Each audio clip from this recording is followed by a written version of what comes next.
नमस्कार दोस्तों।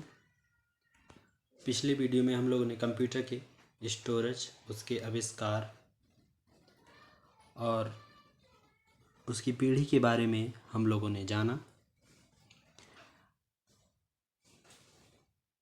इस वीडियो में हम लोग कंप्यूटर सॉफ्टवेयर और उसके प्रकार और भी बहुत कुछ ज़्यादा जानकारी इस वीडियो में हम लोग सीख पाएंगे। तो आइए शुरू करते हैं। सबसे पहले जानते हैं कंप्यूटर सॉफ्टवेयर क्या होता है।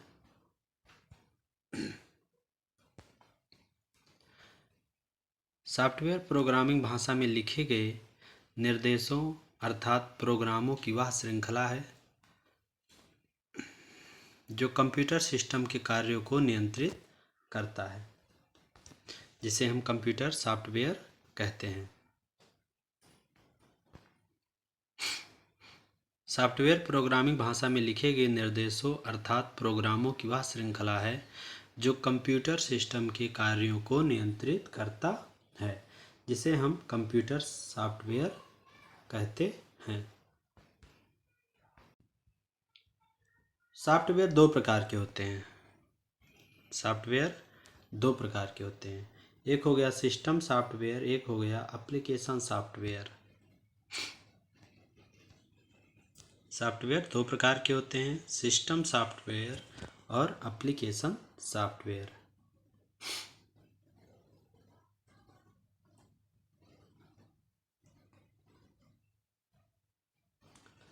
सिस्टम सॉफ्टवेयर किसे कहते हैं, क्या होता है ये? सिस्टम सॉफ्टवेयर कंप्यूटर के आंतरिक कार्यों को नियंत्रित करता है। सिस्टम सॉफ्टवेयर को दो भागों में बांटा जाता है। पहला सिस्टम मैनेजमेंट प्रोग्राम, दूसरा operating system. System management program क्या होता है? वे प्रोग्राम जो सिस्टम का प्रबंधन करने के काम आते हैं वह सिस्टम मैनेजमेंट प्रोग्राम कहलाते हैं। जैसे operating system, device, driver, system utilize इत्यादि चीज। दूसरा हो गया ऑपरेटिंग सिस्टम क्या होते हैं?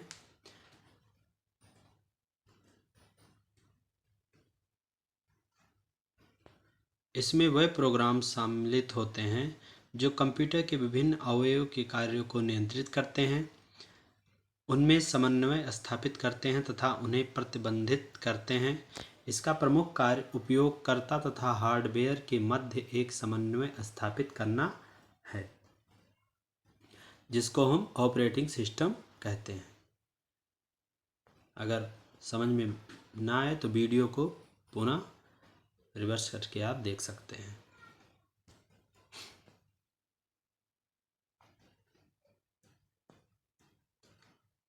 दूसरा हो गया एप्लीकेशन सॉफ्टवेयर उन प्रोग्रामों को कहा जाता है जो हमारा वास्तविक कार्य करने के लिए लिखे जाते हैं, जैसे MS word, MS excel, Tally, Corel draw, page maker आदि, जिसे हम एप्लीकेशन सॉफ्टवेयर कहते हैं। जो हमारा वास्तविक कार्य करने के लिए लिखे जाते हैं, उन्हें हम एप्लीकेशन सॉफ्टवेयर कहते हैं। चलिए आगे बढ़ते हैं। प्रेजेंटेशन सॉफ्टवेयर क्या होता है? प्रेजेंटेशन का अर्थ है अपने विचार, संदेश तथा अन्य सूचना को एक ऐसे सरल रूप में किसी ग्रुप के सामने प्रस्तुत करना जिससे उस ग्रुप को वह सूचना आसानी से समझ में आ जाए, जिसको हम प्रेजेंटेशन सॉफ्टवेयर कहते हैं।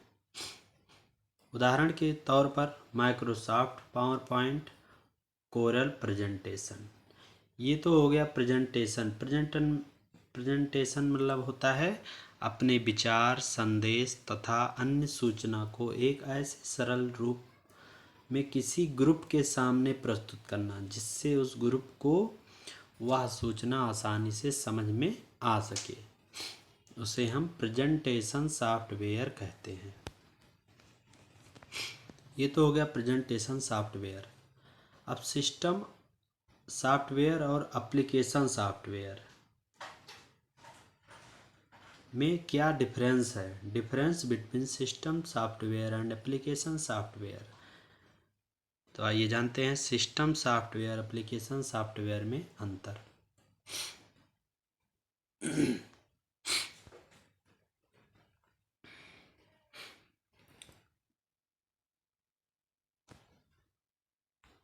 पहला, सिस्टम सॉफ्टवेयर हम लोग जानते हैं कंप्यूटर सिस्टम के लिए इसका होना आवश्यक है। यह हार्डवेयर को संचालित करके एप्लीकेशन को रन करता है। सिस्टम सॉफ्टवेयर महंगे होते हैं। सिस्टम सॉफ्टवेयर को कस्टमाइज नहीं किया जा सकता। एप्लीकेशन सॉफ्टवेयर में क्या क्या होता है? कंप्यूटर सिस्टम के लिए इसका आवश्यक नहीं है। यह प्रयोगकर्ता द्वारा दिए गए कार्य को ही करता है। एप्लीकेशन सॉफ्टवेयर सस्ते होते हैं। एप्लीकेशन सॉफ्टवेयर को कस्टमाइज किया जा सकता है। ये तो हो गया दोनों में अंतर, सिस्टम और एप्लीकेशन सॉफ्टवेयर में डिफरेंस, अंतर हो गया। आगे पढ़ते हैं। अब देखिए कुछ भाषाएं हैं जिनका प्रयोग हम लोग उनके उपयोग वाले क्षेत्र में करते हैं। ये कौन कौन सी भाषा है जिसका उपयोग किस क्षेत्र में हम लोग करते हैं, वो यहाँ बताया गया है। आप लोग ध्यान से देखिएगा।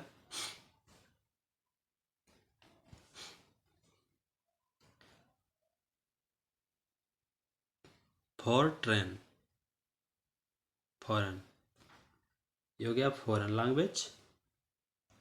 ये कब हुआ? 1957 में। अनुप्रयोग इसके कहाँ कहाँ हैं? गणित के क्षेत्र में इसका उपयोग किया जाता है। ये वेरी इंपॉर्टेंट है, पढ़ लीजिएगा आप लोग इसको। ये आगे भी उपयोगी परीक्षाओं में। वैज्ञानिक उपयोग के लिए एल्गोल का भाषा, LISP 1958 आर्टिफिशियल इंटेलिजेंस के क्षेत्र में, कोबोल 1959 बिजनेस पर्पज के लिए, बेसिक 1964 शिक्षण कार्य के लिए, पास्कल आया 1970 में शिक्षण कार्य के लिए, C 1972 सिस्टम प्रोग्रामिंग के लिए, C++ 1983 system of object programming के लिए, जावा का आया 1995 इंटरनेट आधारित प्रोग्रामिंग के लिए। ये बहुत इम्पोर्टेंट भाषा है।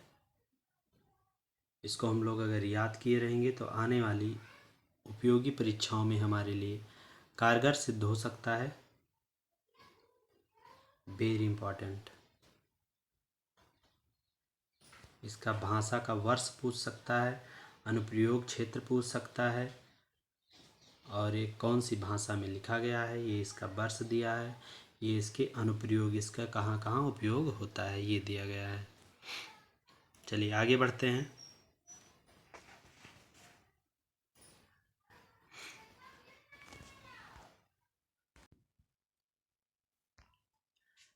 आइए देखते हैं ऑपरेटिंग सिस्टम। ऑपरेटिंग सिस्टम क्या होता है, इसके कार्य के बारे में हम लोग पढ़ेंगे।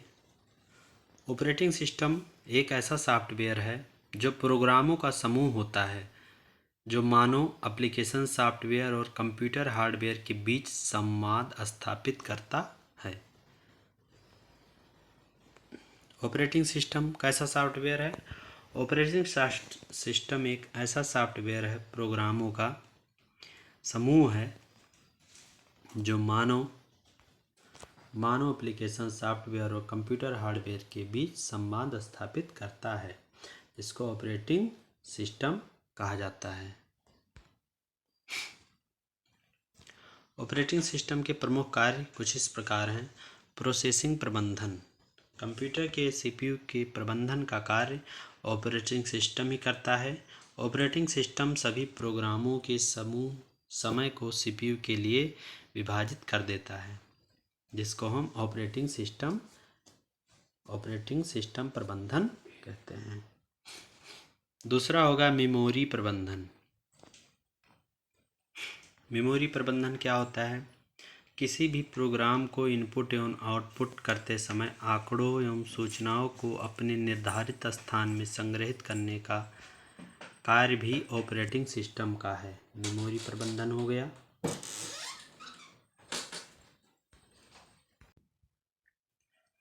ये तो हो गया मेमोरी प्रबंधन। तीसरा है इनपुट आउटपुट युक्ति प्रबंधन। ये कौन सा प्रबंधन है, देखते हैं।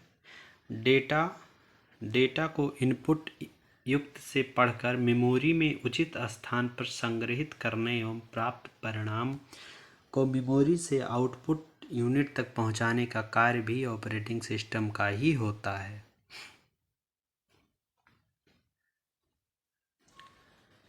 चौथा हो गया फाइल प्रबंधन। फाइल प्रबंधन क्या होता है? ऑपरेटिंग सिस्टम फाइलों को एक सुव्यवस्थित एवं किसी डायरेक्टरी में संग्रहित करने की सुविधा प्रदान करता है, इसको हम फाइल प्रबंधन कहते हैं।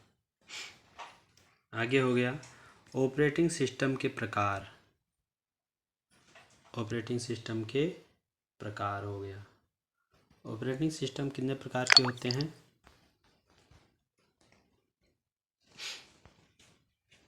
Processing operating system.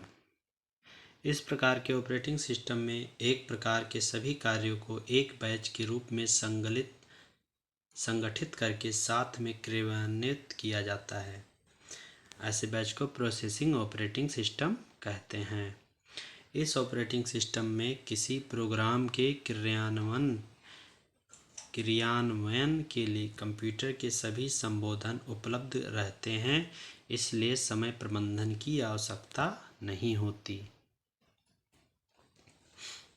ये हो गया प्रोसेसिंग ऑपरेटिंग सिस्टम। दूसरा है सिंगल यूजर ऑपरेटिंग सिस्टम। ये क्या होता है? इस प्रकार के ऑपरेटिंग सिस्टम में एक बार में केवल एक उपयोगकर्ता को ही कार्य करने की अनुमति होती है, जैसे विंडोज 95 NT 2000 आदि।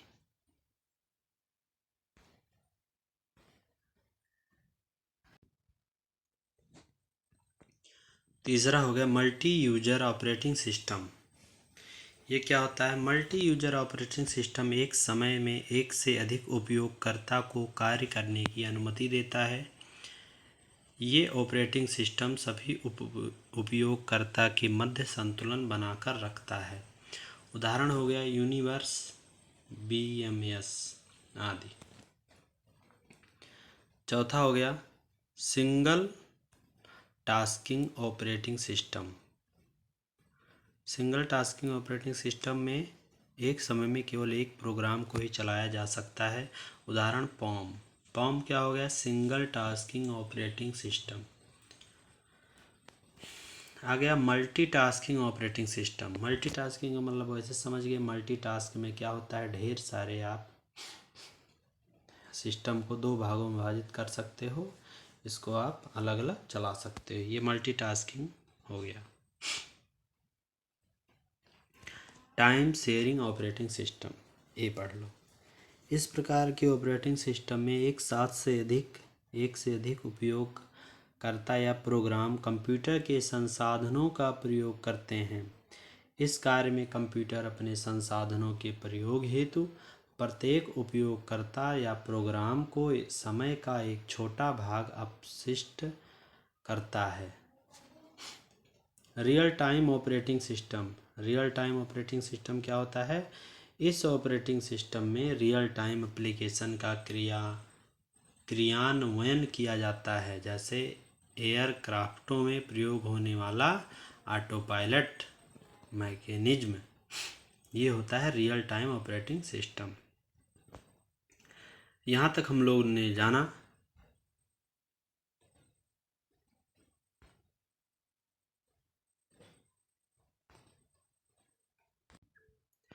यहाँ तक हम लोगों ने जाना। बाकी नेक्स्ट अगले वीडियो में और ढेर सारी जानकारी आप लोग के लिए लेके आएंगे।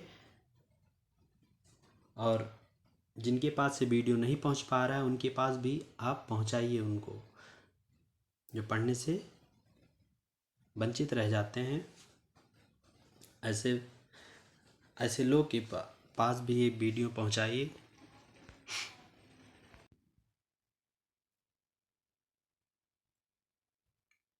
मिलते हैं नेक्स्ट वीडियो में, तब तक के लिए जय हिंद।